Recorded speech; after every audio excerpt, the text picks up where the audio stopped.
For to me to live is Christ, and to die is gain. This short, simple phrase summarizes what the Christian's focus in life ought to be. To live is Christ. That is, Christ is what life means, His glory, His exaltation. To honor Him is our life's purpose. And because to live is Christ, to die is gain, because it means more of Christ. Death brings us into His presence and into His eternal comfort. What are you living for? If you had to finish that sentence yourself, to live is what for you? Because everybody is living for something. Some people find purpose in their family and in their friends. Others bury themselves in their career or pleasure-seeking. Still others chase after popular philosophies, self-esteem psychologies, or they can choose from the bewildering array of new spiritualities on offer today. And still many others assume that the search for meaning in life is fruitless. So the best thing to do is just make a good show of it for the short time we're here, because why would life have purpose if we're just the result of random chance over millions and millions of years, and there's nothing after you die? But Paul knew better. Paul knew life does have meaning, and in a meaning that not even death can take away. Life is about exalting Jesus. Why? Because Jesus left heaven, chapter 2, verses 4 to 11. He poured out Himself. He took on the form of a human being.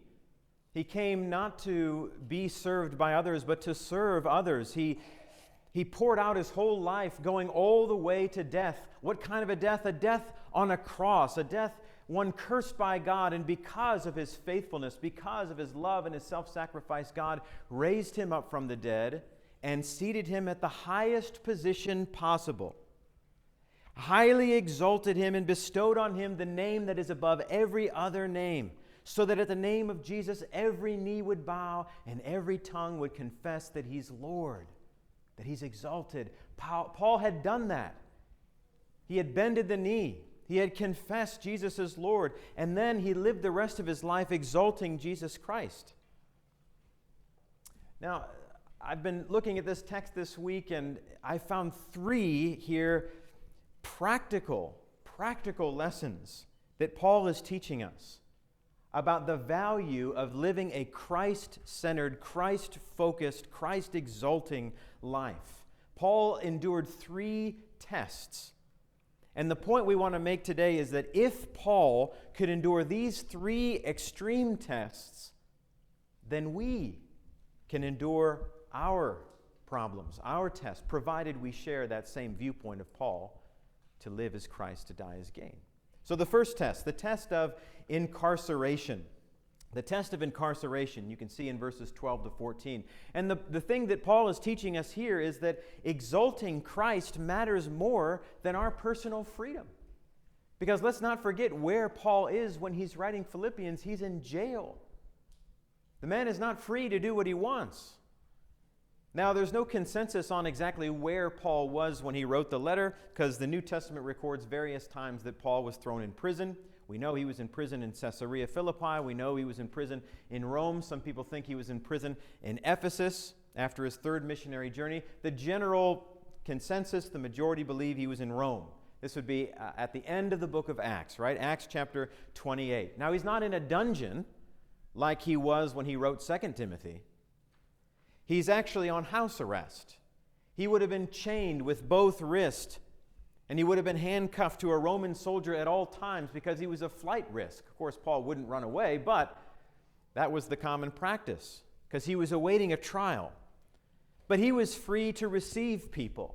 People could come to him, and he could talk to them about the gospel.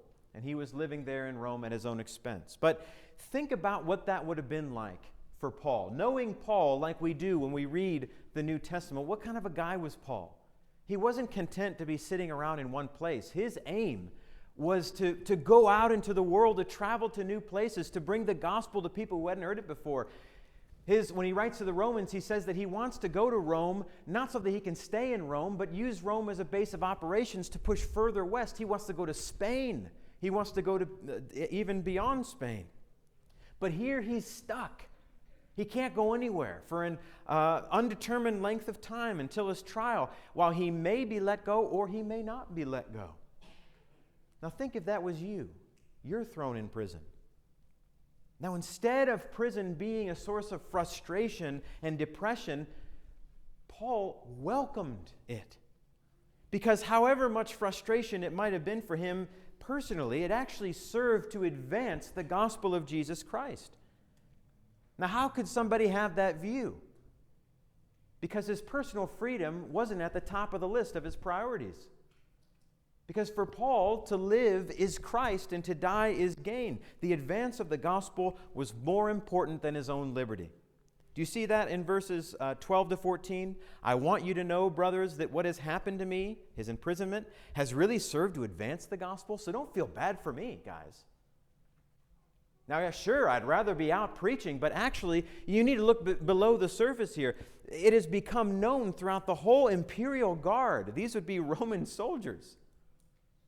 They know why Paul is in prison. And to all the rest, that my imprisonment is for Christ. You see, this is great exposure to the Roman culture about the gospel. And most of the brothers, having become confident in the Lord by my imprisonment, are much more bold to speak the word without fear. In other words, Paul is saying, I'm glad to have lost my freedom if it means that the gospel gains a greater freedom. I'm glad to be chained up if it means that other people are encouraged to speak and use their freedom. Most prisoners are concerned with their release. How do I get out of this as quickly as possible? But Paul was concerned with exalting Christ because he knew what life was about. To live is Christ. How many of us share that same attitude, right? So the test of incarceration. We'll come back to that. The test of defamation. What we learn from Paul here is that exalting Christ matters more than our own reputation. You see, there were people who were trying to damage Paul's reputation. Now, while he says in verse 14, some people grew more bold to preach the gospel as a result of Paul being in prison, not everyone did it with sincere motives. See in verse 15? Some indeed preach Christ from envy and rivalry, but others from a good will. The latter do it out of love, knowing that I'm put here for the defense of the gospel. The former proclaim Christ out of selfish ambition, not sincerely, but thinking to afflict me in my imprisonment. So he mentions two categories of people. There were some who preached Christ out of goodwill, out of a love for Paul. They knew he was in prison for his convictions about Jesus, what he calls the defense of the gospel. And they wanted to encourage Paul by their own preaching. But there were others who preached Christ, he says, out of envy, out of rivalry, out of a factious kind of spirit. They preached not out of a sincere concern for Jesus and his kingdom and his glory, but because they were actually jealous of the attention Paul was getting, and they wanted to hurt him and increase his suffering. Now, this text has confounded a lot of people, me included. We might ask, how would preaching the gospel have hurt Paul, on the one hand, and who are these people? And we need to be careful because Paul really doesn't tell us who these people are. He doesn't tell us how this is hurting him. But I think if we can cautiously move forward, we've all witnessed, haven't we, divisions in the church and even rivalries between brethren. People who preach the gospel but don't live it. Perhaps these people sought to gain adherents among the people that Paul had converted to Jesus, and get them on their side. Now, the second question, we don't really know who these people are, again, because Paul doesn't tell us, but one thing that we do know about them is that while their motives were impure and insincere, what about their message? Their message was true. They were preaching the gospel. Paul would never have rejoiced if they were preaching a different gospel or another Jesus. He'd have been the first one to warn them about that. No, they taught the truth, But Paul points out they did it with false motives. Instead of wanting to exalt Jesus with their teaching, they wanted to humiliate Paul because they were jealous of him. Perhaps, I don't know, maybe that Paul was in prison, now he's out of the way, so they can finally, seize the opportunity to revile and slander him. Now we know that before this, that was what some people were doing in Corinth, if you've ever read 2 Corinthians. But whatever they said about Paul, they were trying to kick him when he was down. Now, that's what's happening here. Now put yourself in his place. How would you react? How would I react? If I was in prison and I heard about all these people saying terrible things about me, trying to hurt me, I think most of us would be absolutely furious, right? It's hard enough to lose your freedom, even worse to lose your own reputation. A good name is one of our most treasured possessions. It takes a lifetime to cultivate a reputation, and Paul was working uphill, right? Because he was doing terrible things before his conversion. So slander not only hurts us personally, but it poisons the minds of other people against you. It's a difficult thing to live with. And consider the fact that Paul had no way to clear his name because he was in prison. It's not like he could write to the press. It's not like he could sue for defamation of character or even confront these people face to face because he's stuck. He was a helpless victim of their spite and malice. But instead of playing the victim, instead of allowing that news to crush him into depression, look at verse 18, the man rejoices. What then? In other words, how do I respond to this? Only that in every way, whether in pretense or in truth, Christ is proclaimed, and in that I rejoice, yes, and I will rejoice. Now, he's not saying, hey, this doesn't hurt me at all. No, I'm sure that slander hurt him, having your name dragged through the mud like that. But he could celebrate because even though his name was being brought low, Christ's name was being proclaimed and exalted. Paul was willing to be humiliated if that's what it takes for Christ to be glorified. How could he have that point of view? How could he look at this in this way? Because of his mindset, to live as Christ. That's what I'm living for. Because his glory is the most important thing. Now, while this kind of contentious spirit is wrong, and these impure motives are wrong, and given the opportunity, I have no doubt that Paul would try to correct these people. But he's modeling for us the right attitude, the right response to this kind of thing. So you have the test of imprisonment, the test of slander, and now the test of death, of execution. And here we learn that for Paul, exalting Jesus mattered more than his own physical life. You see, about a year before, Paul was standing before the procurator Festus in Caesarea Philippi. And Paul had appealed to Caesar, and Festus said, fine, to Caesar you appeal, to Caesar you will go. That was one of the many benefits of being a Roman citizen, apparently. And then Paul and Luke, they sailed across the Mediterranean, and they just barely made it, right? They got to Rome, and here he is, and he's awaiting his trial for Nero, Emperor Nero. Soon as he has the time and the inclination to see me, then I'll get my trial. Now, Nero was, if you know anything about the guy, he was an artistic, political genius. Guy was brilliant, but he was a wicked, cruel, vindictive, unpredictable, unjust king. He had his own mother killed because she didn't approve of his affair that he was having with somebody else. He actually had part of Rome burned down on purpose so that he could build a giant statue of himself, and then he blamed the Christians for it. And he took all the credit for rebuilding the city. What's my point here? Here's Paul. He knows this about Nero. Paul didn't know how his trial would turn out, right? When I do get to see Nero, I can't count on him rendering a just verdict. It could go either way. Flip a coin. This guy's crazy. So not knowing the outcome, here's Paul expressing his dilemma in verse 23. He says, I'm hard-pressed between the two. He's not saying that I have a choice in the matter, but he's saying if I had a choice in the matter, I'm hard-pressed between the two. My desire is to depart and be with Christ, for that is far better. So if given the choice, he's saying his desire is to die because that would mean being with Christ in heaven, which would be far better than being removed from him on the earth. But on the other hand, He sacrificially states that to live is good too, because life permits him to engage in fruitful work for Jesus. Verse 22, if I am to live in the flesh, that means fruitful labor for me, yet which I shall choose, I cannot tell. Now, if he lives, that means fruitful work for Jesus. That means, building up the Philippians in verse 24, to remain in the flesh, to be alive, in other words, verse 24, is more necessary on your account. It would benefit you if I got let off. But he's wrestling with this question, right? We can see that. Which is better, to live or to die? Both are so good that I can't hardly choose between them. And this is particularly striking when we consider the kind of death that Paul would have died. It would have been, or if he would have been condemned, he would have been executed, right? As a criminal, as a rebel. And what kind of life he would live if he was let go. He would have been persecuted and hounded. And yet he faces both prospects with joy. How did he do it? Why does he have that point of view? Again, because his guiding principle is to exalt and honor Jesus. That's what his life was all about. Verse 20 and 21.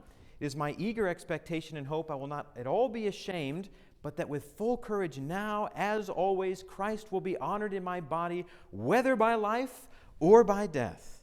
For to me to live is Christ, and to die is gain. The only way that anybody could say that second part of the sentence, to die is gain. The only way anybody could view death as a gain as opposed to a loss is if he viewed his life as Christ. Christ who defeated death in the resurrection, who gave us hope and purpose beyond death, that death can't take away because he's been raised from the dead. To live is Christ, to die is gain. So however the trial is going to turn out, Paul's goal was that Jesus would be glorified. He would be magnified through him.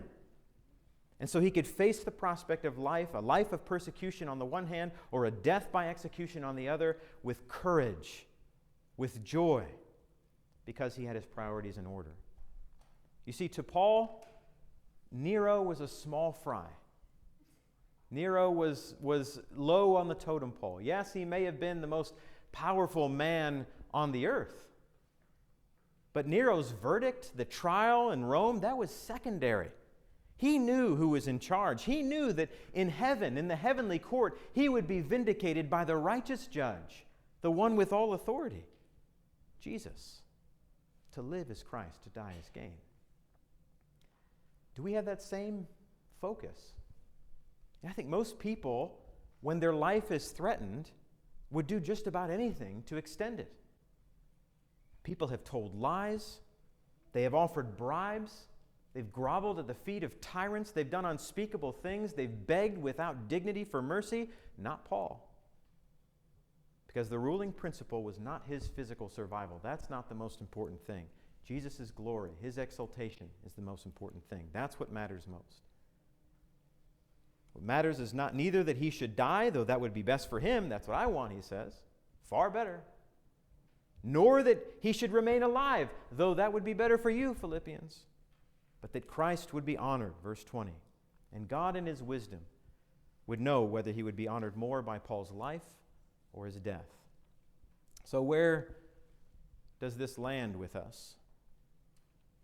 And my takeaway when I read the verses, looking at those three things, is that our focus in life, what's most important to you, your ambition, your goal, whatever that thing is, that's going to determine how you face your problems.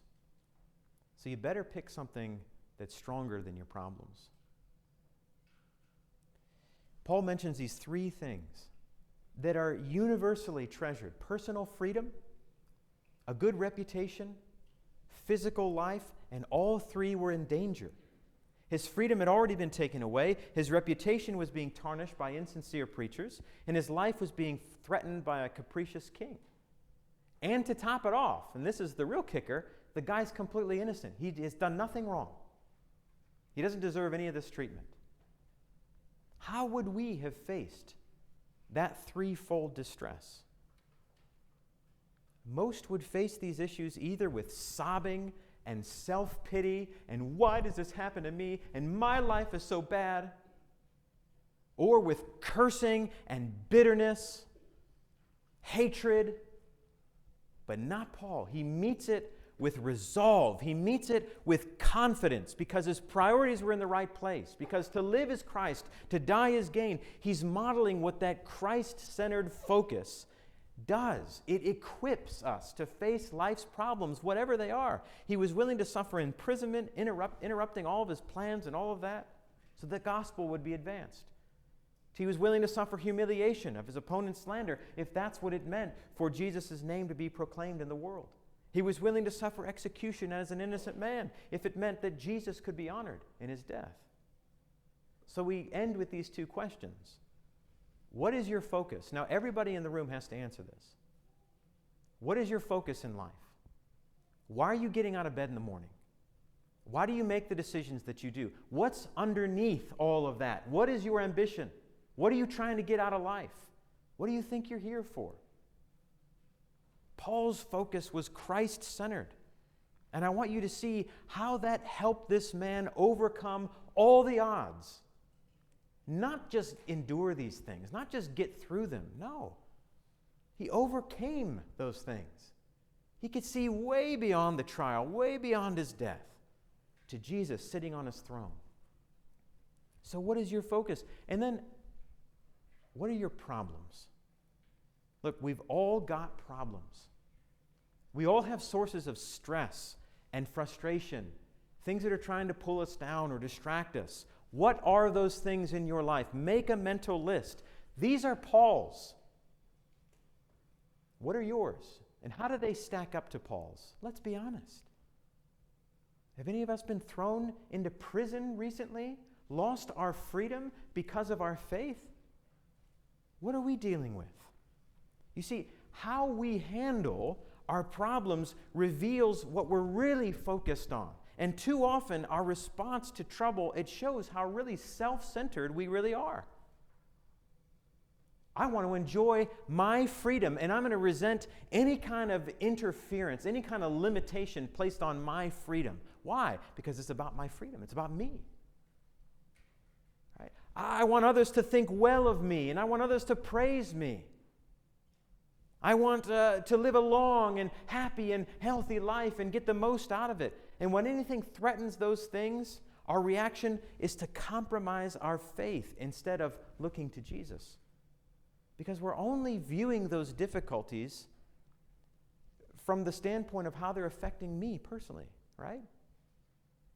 What if we could look beyond our own bubble? Instead of being self-centered, what if we were Christ-centered?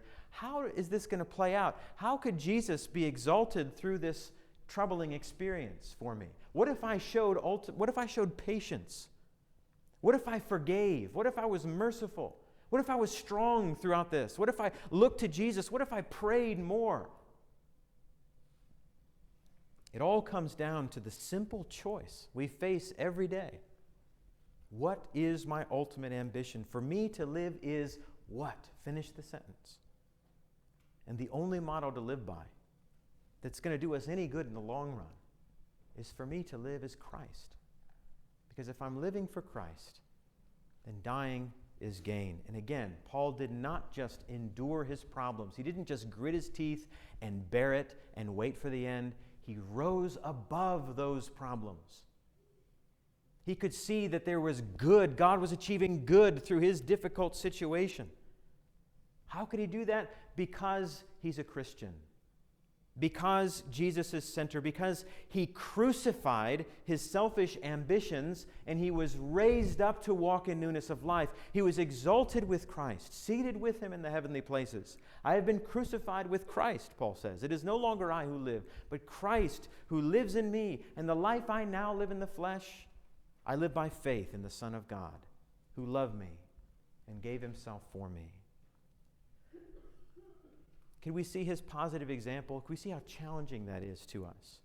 Willing to be imprisoned, willing to be slandered, willing to be even executed if it meant that the glory of Jesus would be magnified through him.